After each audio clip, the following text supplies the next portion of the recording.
I stepped into the bank lobby, my heart pounding like a drum I couldn't control. The fluorescent lights flickered above, the distant hum of printers and murmurs of people waiting in line filling the air, but I barely noticed. All I heard was my own name being called once, and then silence.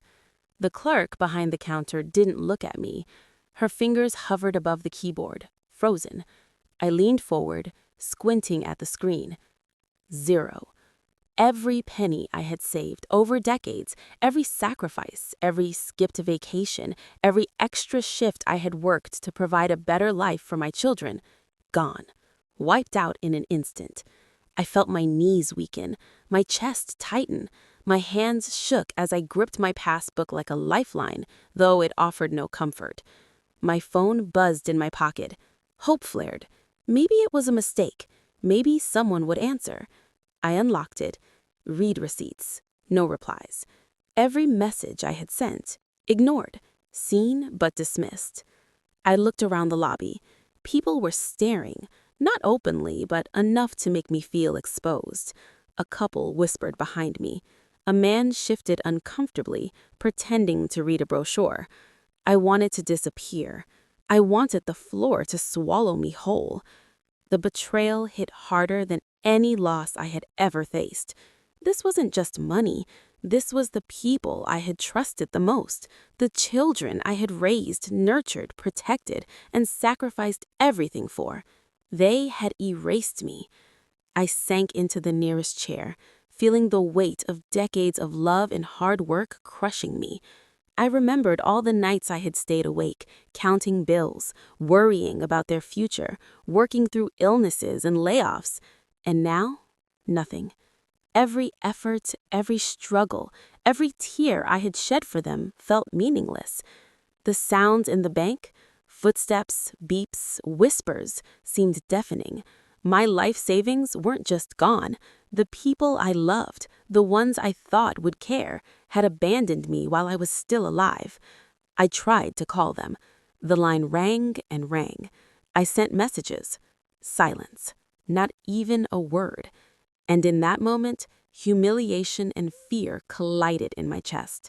The world kept moving around me, indifferent, while I realized the unthinkable. I had been betrayed by my own family. I gripped the passbook tighter, feeling its edges dig into my palms, and in that terrifying, shattering moment, one question burned through my mind like fire. How could my own children erase me while I was still alive? I had spent my entire life building a world for my children. Every extra hour at work, every missed outing, every small sacrifice was for them. I remember late nights at the kitchen table, counting bills and silently promising myself, one day they'll have everything they deserve. I raised them alone, through illnesses that left me weak, through layoffs that drained our savings, through nights when the cupboards were almost empty. I never let them see the fear in my eyes. I wore a smile I didn't feel just to keep them safe. Every scraped knee, every failed test, every heartbreak, they came to me first. I was their shelter, their constant. When my retirement finally came, I imagined the future, peaceful mornings, family dinners, laughter, and love surrounding me. Every dollar I saved over decades was meant to provide security, not just for myself, but for all of us. I gave it freely, trusting that love and loyalty would protect me in return. But the cracks began small, almost invisible. A call I waited for that never came, a message I sent that was left unread, a visit that seemed rushed, almost forced. I brushed it off. I told myself they were busy, that life had gotten in the way. But inside, a tiny, nagging voice whispered, "Something isn't right." Even as I tried to push it away, the unease grew. I started noticing subtle changes, shorter replies, hurried goodbyes, excuses that didn't make sense. Each time I made up reasons for them, I told myself, they're still my children. They wouldn't abandon me, not like this. The truth is, love made me blind. I didn't want to see the warning signs. I clung to hope like a lifeline, ignoring every little alarm my heart sent me. Every pause, every delay I rationalized. Every inconsistency I explained away, because to admit the truth would have been unbearable. Looking back now, I can see it clearly. The cracks were there all along, widening quietly, imperceptibly. I just didn't notice. I was too busy loving them, protecting them, believing in them. I never imagined that the people I had raised with all my heart could one day turn their backs on me. And yet, even as doubt began to creep in, I had no idea what was coming next. I had no idea that the life I had worked so hard to build, the family I had poured everything into, would betray me in ways I could never have imagined. Little did I know, the moment that would shatter everything was closer than I thought. The day it happened, I remembered the air felt heavier, like it knew something terrible was coming. I had transferred my retirement money to accounts I trusted, thinking I was securing our future. I believed in their promises, care, support, love. Every part of me thought I was doing the right thing. But then the silence started. Calls unanswered, texts ignored, visits canceled, excuses piling up so high I couldn't see the truth beneath them. At first, I told myself it was temporary. Maybe they were busy. Maybe life had gotten in the way. But the doubt had grown too loud to ignore. The moment the betrayal hit me was sudden. I tried to withdraw a small portion of my savings for a routine expense. The screen flashed again. Zero. Gone. Every single dollar. My heart stopped. I stared at the numbers as if the screen had lied. It couldn't be real. I called my children. No answer. I texted, desperate, heart racing. Read receipts. Seen. Ignored. Every message, every plea, every desperate question was deliberately left unanswered. And then the truth hit me like a punch to the chest. They had taken everything. I sank into my chair, trembling. Memories of all the sacrifices I had made played like a cruel slideshow in my mind. Skipping meals so they could eat, taking extra shifts so they could have books and clothes, endless nights worrying and planning for their future. Every bit of love I poured into them, used as a bridge to betray me. I tried to deny it. Maybe it was a mistake. Maybe the bank had an error. Maybe there was some explanation, but every instinct screamed the same terrifying truth. My own children had abandoned me, even after everything I had done for them. I replayed every interaction, every sudden delay, every odd excuse. All the tiny cracks in our relationship that I had ignored. They weren't cracks, they were warnings, and I had missed every single one. For the first time, I saw their actions for what they were. Not laziness, not carelessness, not forgetfulness. Deliberate, calculated, betrayal. And just when I thought the world couldn't feel any heavier on my shoulders, I remembered their last words to me, the ones I had trusted without question. Every promise, every "I'll take care of you," every smile and nod, they had all been lies. I felt numb, humiliated, heartbroken, and yet a small spark in anger flickered deep inside me. The same love that had made me blind to their intentions now ignited a burning need to uncover the full truth. Because I knew one thing for certain, the story didn't end here. Not yet. Somewhere the answers were waiting, and when I found them, nothing would ever be the same. The days after I discovered the truth were unbearable. Every time I opened my phone, my stomach twisted with dread. Calls left unanswered, messages seen but ignored. Each day felt heavier than the last, a suffocating weight pressing on my chest. I began noticing little signs, subtle, almost cruel. A neighbor mentioned seeing one of my children at the mall, laughing and shopping, yet they couldn't even send me a simple message. A friend told me they had bought a new car while I was struggling to pay bills I never thought I'd have to face alone. I felt trapped, powerless. Every attempt to reach them only widened the distance. Emails, phone calls, even visiting their homes, I was met with excuses, closed doors, or the cold shrug of someone who had decided I was no longer worth their time. Each interaction, or lack of it, felt like a confirmation. They weren't just ignoring me, they were deliberately keeping me out of their lives. The pressure mounted every single day. I started questioning myself. Had I done something wrong? Had I failed as a parent despite everything I had given? My heart wanted to trust, but my mind knew the truth. And the more I realized it, the more I felt the walls closing in. Bills piled up, everyday needs became mountains, and the loneliness gnawed at me like a constant, unrelenting ache. I had no one to turn to who understood the betrayal, no one to share the pain with. Even old friends seemed helpless in the face of something so personal, so cruel. Yet, amidst all the fear and despair, tiny clues began to surface. An overheard conversation here, a suspicious comment there. Patterns emerged where I hadn't seen them before. Small hints that something was going on behind my back. Plans and decisions made without my knowledge. My gut tightened every time I pieced them together. And in that pressure, in that gnawing tension, a new feeling started to grow. Anger. Quiet at first, almost imperceptible, but building steadily.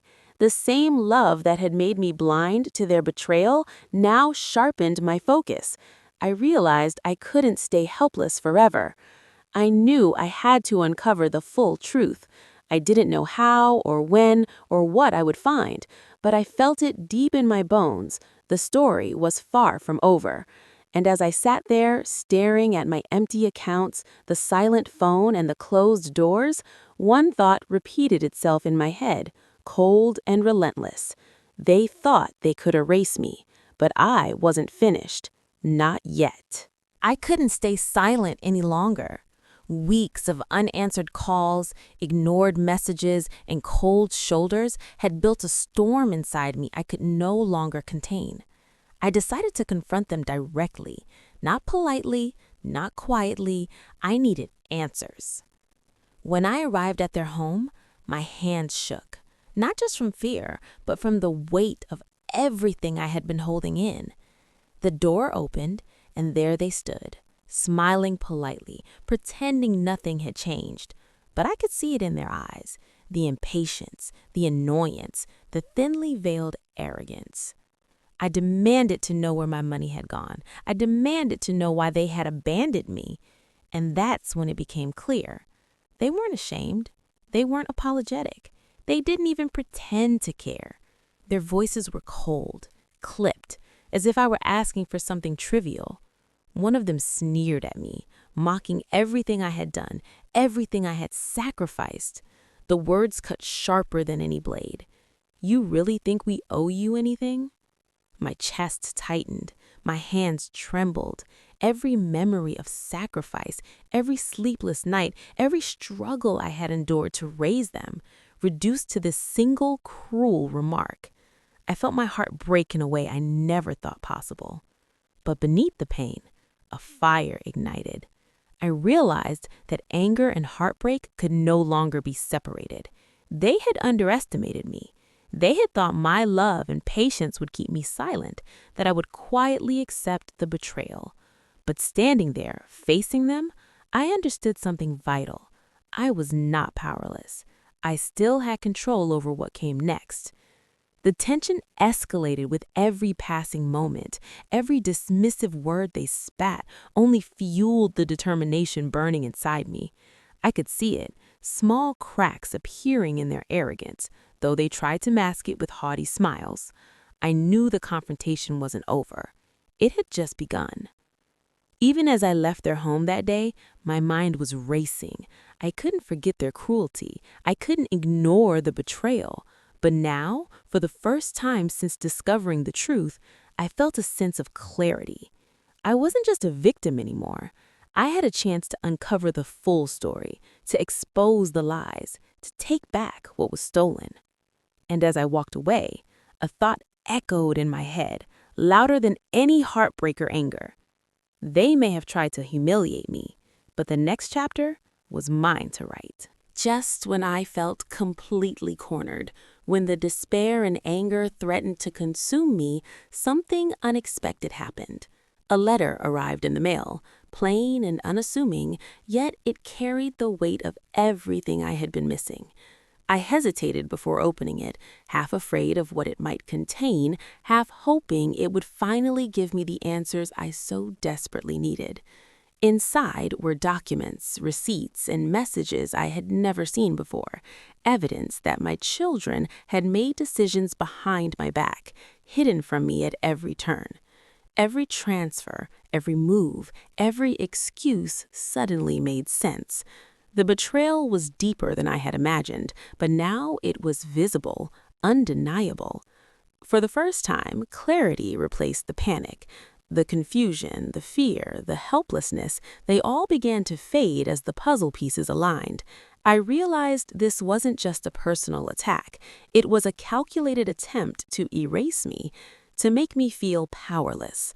But they had underestimated one thing. Once I saw the truth, I could act. Then a friend I had confided in quietly over the past weeks reached out. They had noticed inconsistencies in my children's stories, small details that didn't add up. Together, we began to trace the full scope of what had been done, document by document, message by message. With each piece of evidence, my sense of control returned. I could see the full picture forming for the first time. It wasn't just about money anymore. It was about exposure, accountability, and reclaiming my voice.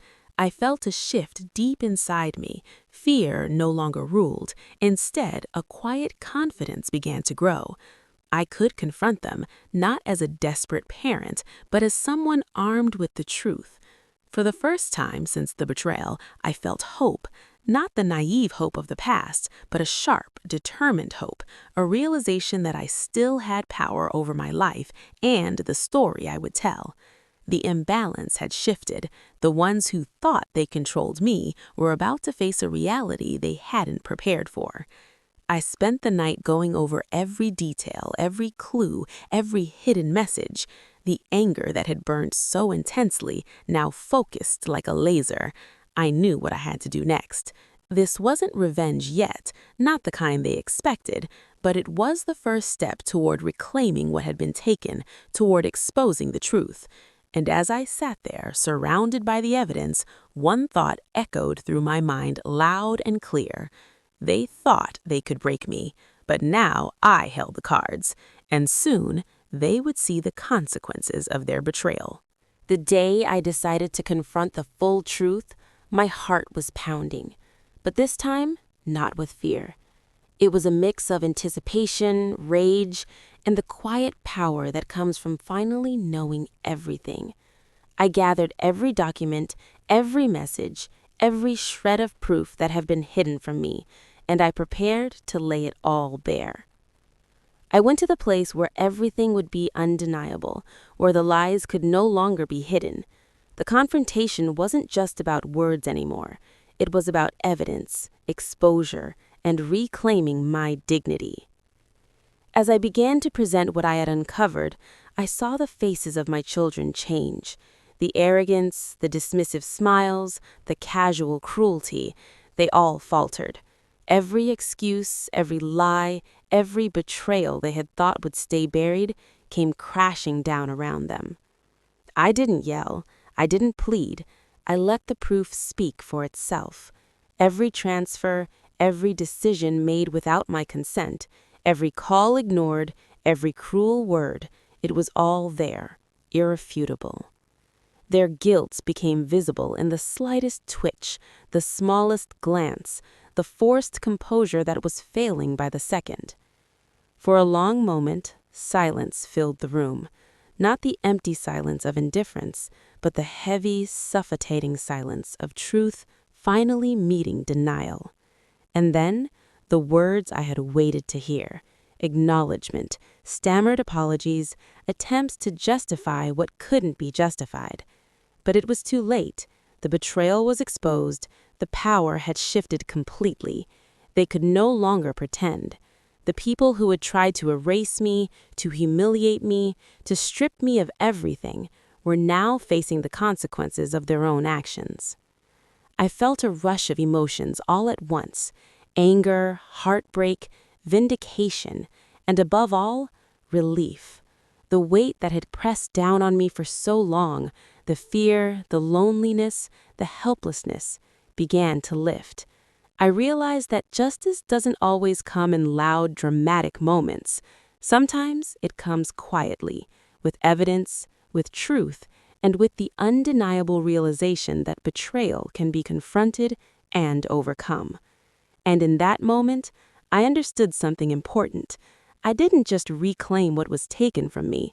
I reclaimed my voice, my dignity, and my right to stand tall, no matter how others had tried to break me. Even as the confrontation ended, I knew the journey wasn't over, not entirely. There would always be the echoes of what happened, the lingering sadness of a family fractured. But one thing was certain: the truth had been revealed, the betrayal had been faced, and I had survived it stronger than before. And as I walked away from that room, evidence in hand, one thought rang clear in my mind, louder than all the hurt I had carried. I may have been betrayed, but I was never broken. After the confrontation, life felt different. The betrayal that had haunted me for so long was now out in the open. My children had faced the truth, and while some apologies were offered, I realized that not all wounds can be fully healed with words. Some scars remain as reminders of the lessons learned. The documents, the evidence, the exposure. It wasn't just about the money anymore. It was about reclaiming my life, my dignity, and my self-respect. For the first time in years, I felt free from the crushing weight of uncertainty and fear. I could breathe again. I started rebuilding slowly. I reconnected with old friends who had quietly supported me, and I found comfort in small routines I had neglected while consumed by worry. I learned to rely on myself again, to trust my own judgment, and to value the life I still had ahead of me. The betrayal left its mark, yes, but it also gave me clarity.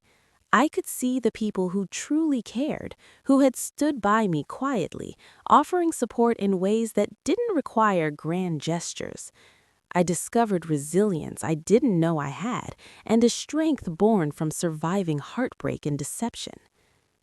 I learned that justice isn't always about revenge. It's about truth, exposure, and reclaiming control over your own life.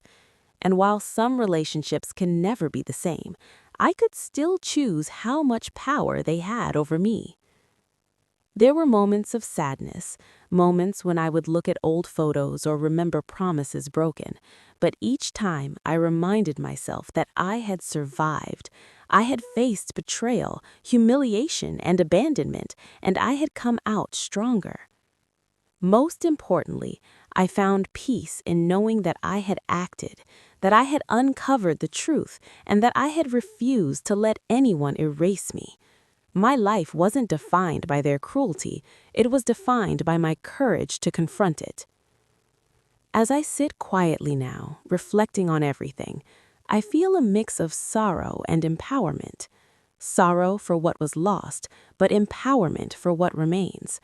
I am older, wiser, and unafraid to protect my life, my dignity, and my peace. And in the quiet of my home, holding the evidence, knowing the truth is out there, I whisper to myself one final time. I was betrayed, yes, but I am unbroken, and my story is mine alone.